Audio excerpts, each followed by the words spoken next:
O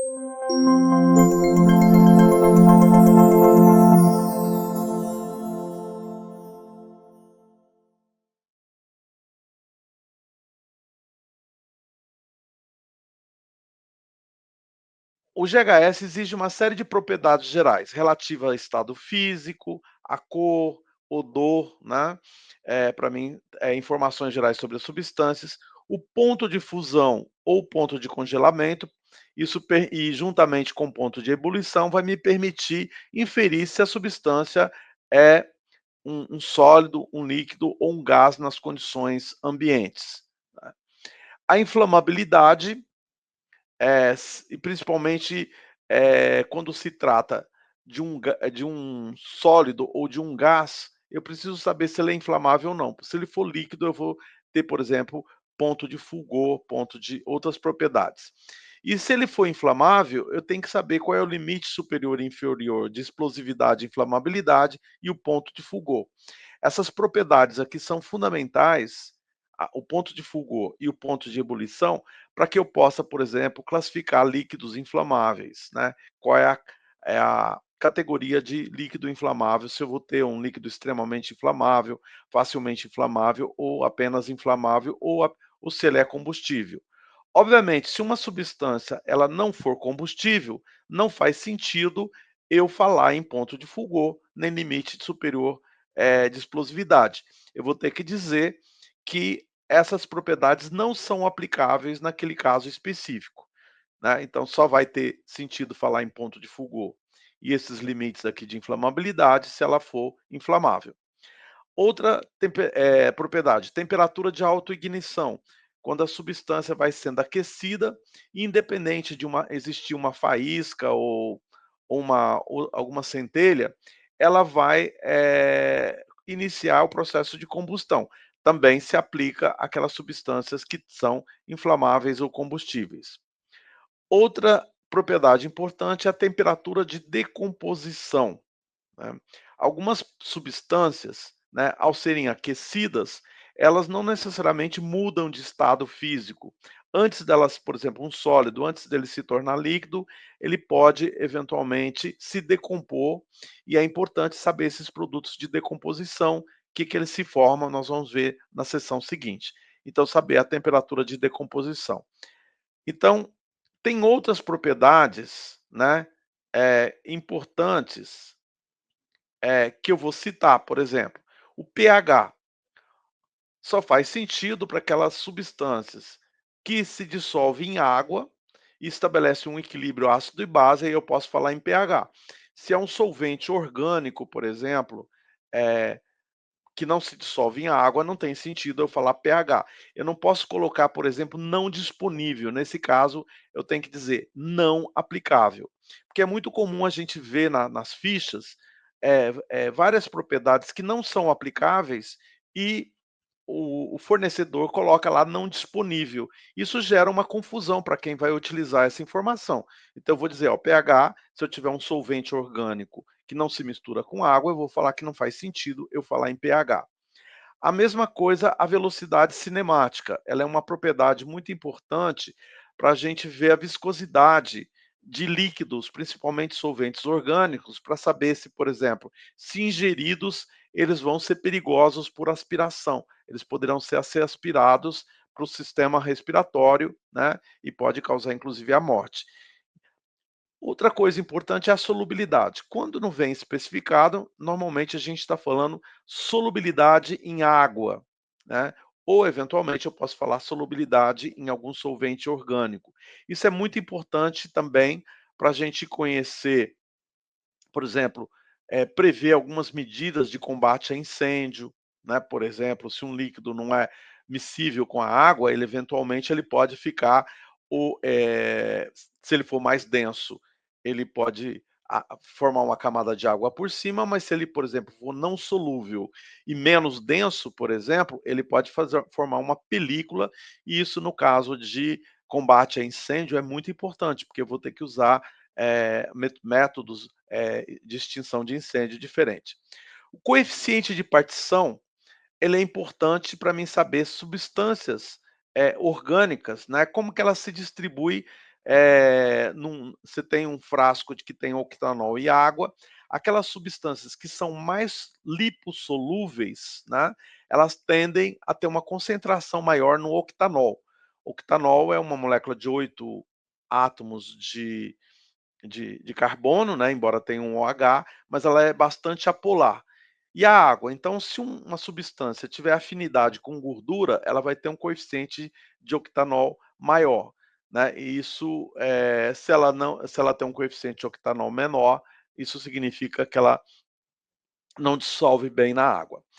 Outra propriedade fundamental é a pressão de vapor que se aplica tanto a sólidos e líquidos, mas principalmente a líquidos. Eu vou verificar normalmente qual é a tendência daquela substância dela se tornar vapor, se ela é facilmente volátil.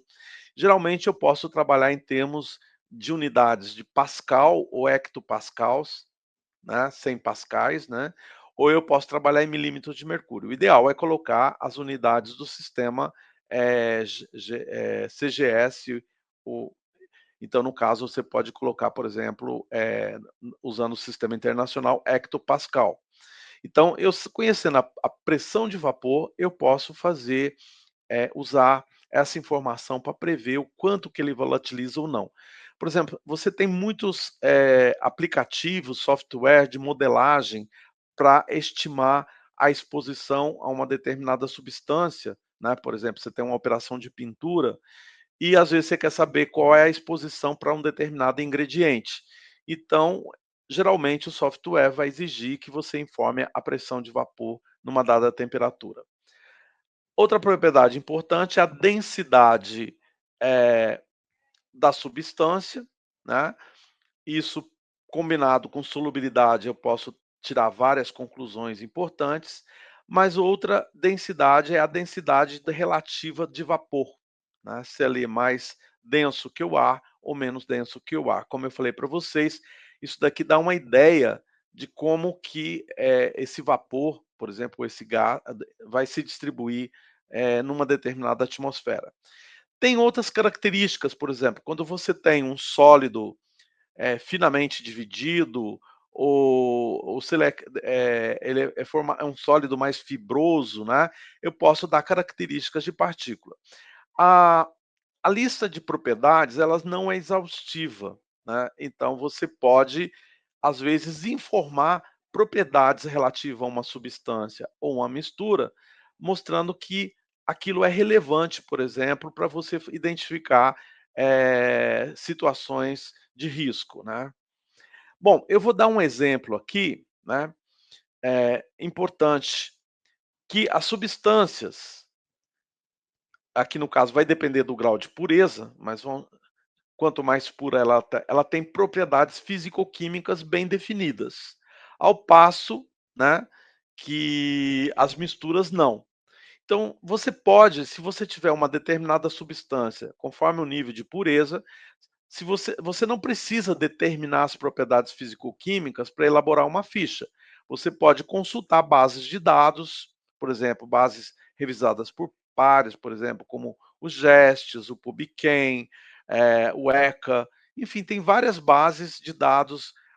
O Equem Portal, por exemplo, traz uma relação de bases de dados que você pode encontrar propriedades para substâncias. Eu também posso buscar sites norte-americanos, como o ATSDR, enfim, desde que sejam sites confiáveis. Então eu posso perfeitamente buscar informação para a substância. Agora, quando eu tenho misturas, né, eu não tenho como buscar essas propriedades, né, não tem propriedades definidas. Ela depende das propriedades do seu componente, mas quando eu misturar, por exemplo, com outro componente, vai alterar. Uma coisa é eu pegar, por exemplo, etanol puro, eu posso determinar o ponto de fulgor, ele é facilmente inflamável. Se eu vou misturando uma mistura de etanol e água, dependendo da concentração, você vai ter uma redução do ponto de fulgor, né. Se é uma mistura de baixo teor de etanol, ela sequer vai ser inflamável. Então nós temos esse dado importante. Se eu pego, por exemplo, uma bebida com teor alcoólico de 48%, ela vai ser inflamável, né. Agora, se eu pego uma bebida, tipo um vinho, que tem um teor alcoólico de 13%, ele não é inflamável. Então, eu conhecendo, às vezes, as propriedades dos seus ingredientes, eu posso inferir. É claro que, mesmo que eu não saiba, do ponto de vista, eh, físico-químico, se não houve reação, é simplesmente uma mistura. O que que é uma mistura? Você, intencionalmente coloca ingredientes e eles não reagem entre si. Então as propriedades são similares. Então, se eu não tiver numa mistura nenhum ingrediente que seja combustível ou inflamável, não faz sentido eu falar em inflamabilidade daquela mistura. Agora, se eu tiver uma mistura de vários inflamáveis, eu tenho que necessariamente determinar o ponto de fulgor dessa mistura para conhecer isso daí. Então, mas eu posso ter ideia. Eu prefiro, em vez de falar conceitualmente, dar alguns exemplos práticos, né. Então,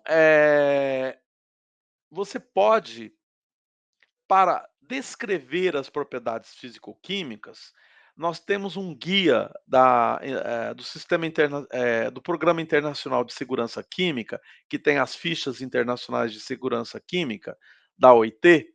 Depois a Lisan pode até disponibilizar esse arquivo, não é fácil de achar na internet, mas ele tem lá como você descrever, as frases típicas, se você for elaborar a ficha, e também como você interpretar, né. Então, esse guia aqui, você consegue procurando na internet, mas se caso você tiver dificuldade de encontrar na internet, nós temos uma cópia dele que poderia estar acessível.